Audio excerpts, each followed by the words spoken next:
Greetings and salutations to all our friends and constant companions. Welcome to another Murder Memories program. In this program, we will explore the secret of the last moments of a bride's life in Mashhad, a murder case that took place in and around Mashhad in 2021. I would like to point out that all of the content of this program is facts and evidence that was narrated by the investigators and detectives of this case, and out of respect for the survivors of this murder, no interference has been made in the content. So stay tuned with us to investigate this strange case.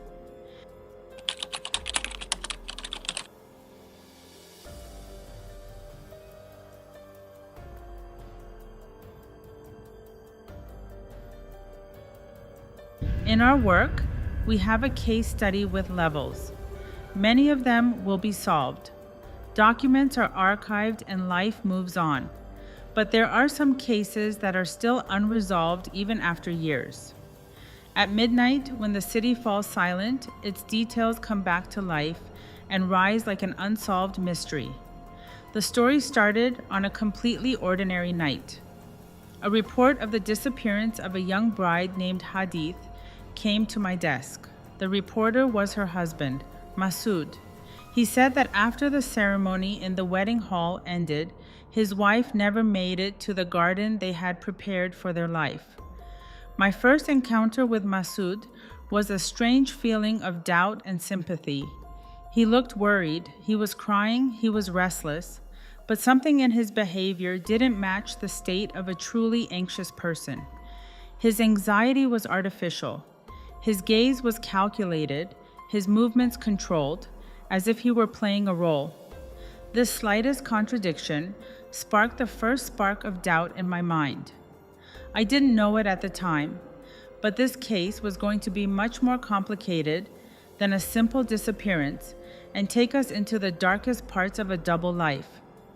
There is an unwritten rule in criminal investigations. The first 48 hours are golden, and the people closest to the victim are usually the most important keys to the mystery. Here too, our first interview with Hadith's mother, Mrs. Ramazani, changed the course of the entire case. She wasn't just a worried mother, he was our first and most important witness. The mother's words created a moving image.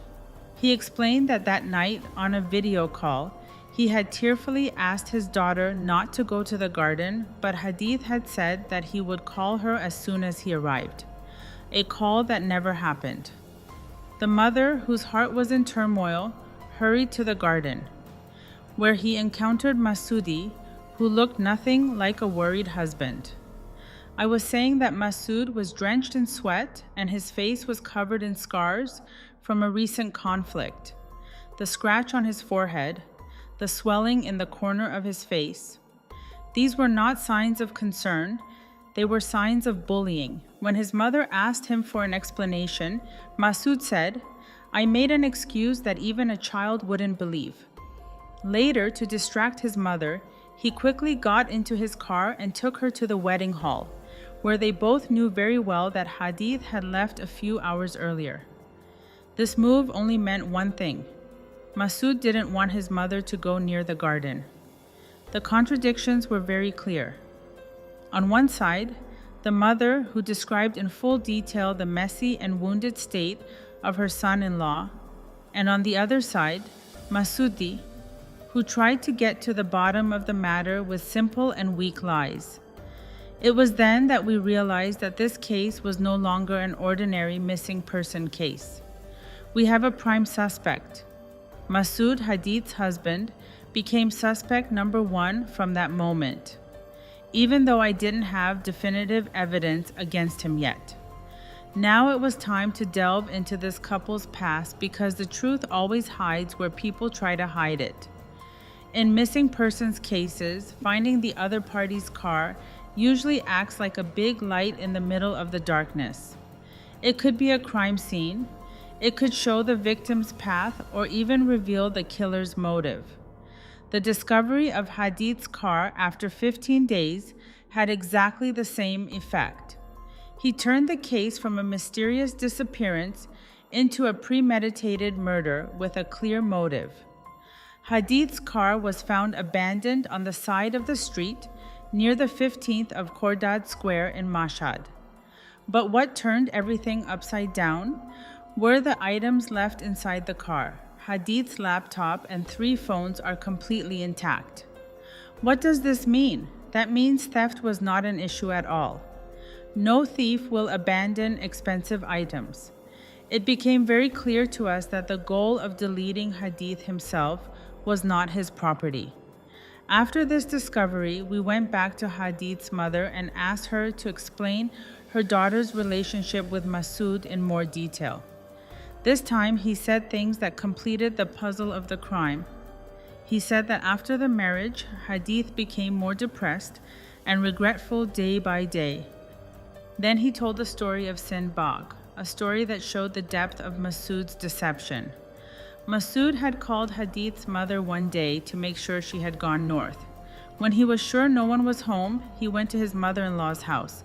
He had broken the lock on the briefcase and stolen the garden document. This wasn't just a simple robbery, it was a pre-planned move. But the worst part was something else. The story of the gun. Hadith had accidentally found a waist belt in the house one day. When he asked what was the matter, Masoud said he bought it as a honeymoon surprise. After this argument, the gun disappeared, and a few days later, Masoud returned home with a new Colt. One for himself, one for Hadith. A strange and dangerous attempt to normalize violence. And then we came to the mother's most serious confession. Hadith had learned through a message on Masoud's phone that he and his brother had previously been involved in another murder. Hadith was collecting evidence on his laptop to report against them. That's where the puzzle was completed. The story of the sacrifice was not a random event. He was a dangerous witness who had to be eliminated, and his laptop was the key to destroying the lives of Masoud and his brother. The motive for the murder was now completely clear, but I still needed irrefutable evidence to prove who did it. Before checking out the rest of the case, be sure to like the video and subscribe to the channel so you don't miss the next interesting and strange cases. People who think they're very smart usually start making up stories when they get stuck. They think they can get around the police with elaborate lies. But experience has shown that every lie is just a new rope around their neck. Masoud made exactly the same mistake. A few days after the car was found, he went to Hadith's mother and told her a new story. He said the kidnappers contacted him and demanded 1 billion tomans to release Hadith. With this story, he wanted to mislead the police and also to comfort the grieving mother. But this move was the final nail in his own coffin. We took action quickly. We asked Hadith's mother to accompany this story and make an appointment with the hypothetical kidnappers. As we guessed, all calls and coordination were made through only one person, Masoud. This time there was no doubt left. The moment of his arrest was very decisive and without even a moment of hesitation. We called him to the intelligence department for questioning, and from that moment on, he never left as a free man. That morning, when he texted Hadith's mother that the police suspected me, she didn't realize that this was the last message he would send under the guise of an innocent person. His role had collapsed and his true identity had become completely clear to us. It was time to unlock all the secrets of this case in the interrogation room. The interrogation room is always a heavy and stifling space, where people's silence usually breaks under the pressure of evidence and logic. Some people resist for days, but others immediately collapse as soon as they realize the game is over. Masoud was from this second category. It took him less than a few hours to completely break down and confess everything. His confessions were shocking and without any veil. In his confession, he said that he had murdered Hadith in the same garden on the night she disappeared and buried her body in a corner of the garden where they would later live. The whole kidnapping story was a lie, to buy a few days. He himself confirmed that the main motive for the murder was the fear that Hadith would reveal the secret of their previous murder because he knew that he had saved the evidence on his laptop. Finally, my accomplice revealed it. His son, Mosaib, who according to Masoud was the main perpetrator of the shooting. With Masoud's guidance, we went to the garden. The scene we saw was one of those moments that can never be erased from one's mind. In the corner of the garden, where it was supposed to be full of love and hope for a life together, we dug up Hadith's lifeless body. The medical examiner later announced that he had been killed by a single gunshot to the head at close range. With Masoud's confession and the discovery of his body, the story of Hadith's disappearance was solved. But this was just the beginning of the revelation of the dark world that Masoud had lived in for years.